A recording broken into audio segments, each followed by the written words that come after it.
Your Majesty, I thank you most warmly for your welcome and generous words about my country. The Duke of Edinburgh and I are particularly glad to be in Japan. We remember with pleasure the visit that Your Majesty and the Empress made to London in 1971. And our visit now sets a symbolic seal on the long continuity of association between our two countries.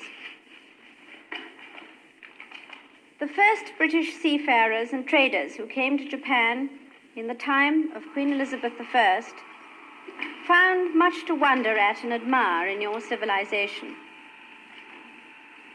Later on, in 1727, an English translator of a history of Japan wrote in his preface that his book described a valiant nation, a polite, industrious, and virtuous people, enriched by a mutual commerce among themselves, and possessed of a country on which nature hath lavished her most valuable treasures. These qualities have been drawing my countrymen to Japan since the beginning of the Meiji period.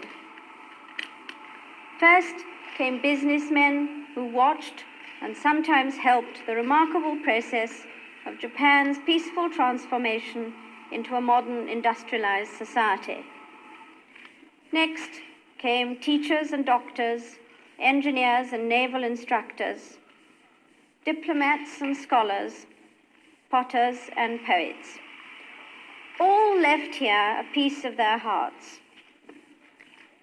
Many members of my own family have visited your country and enjoyed the hospitality of your people. Now it is my turn to come to Japan. And when better than in the spring? I look forward immensely to learning not only about Japan's rich cultural heritage, but also her modern technology, and how you succeed in keeping both old and new in reasonable harmony. You have evolved a structure of society which, with your zest for work, seems particularly suited to the industrialized world in which we live. There is, of course, much we can learn from each other about that world. Fortunately, the scientific, cultural, and academic contacts between us have greatly increased, even since Your Majesty came to London 4 years ago. I hope this will continue. We must also continue to develop our bilateral trade. This has been and will be the bedrock of our relations. Britain has a strong and broadly based industry. It is kept vigorously in the forefront of scientific research and development, so we have much to offer. As great trading nations, Britain and Japan have everything to gain from closer commercial and financial links. And as worldwide traders, we also have a strong common interest that peace and stability should be established throughout the world. This is why our governments see eye to eye on almost all the great international issues of the day.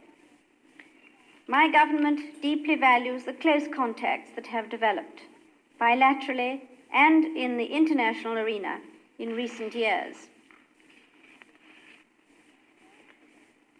The world today is tense and complex.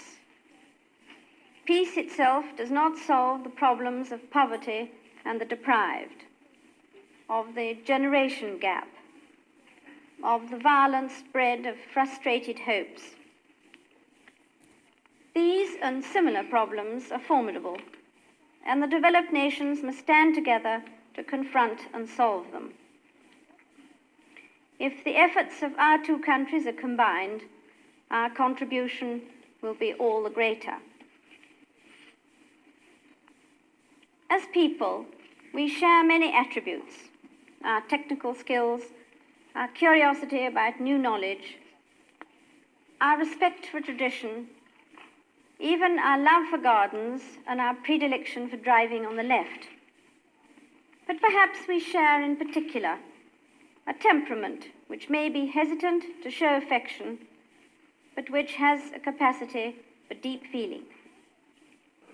I hope and believe that the friendship which today binds the Japanese and British people together will endure and be strengthened.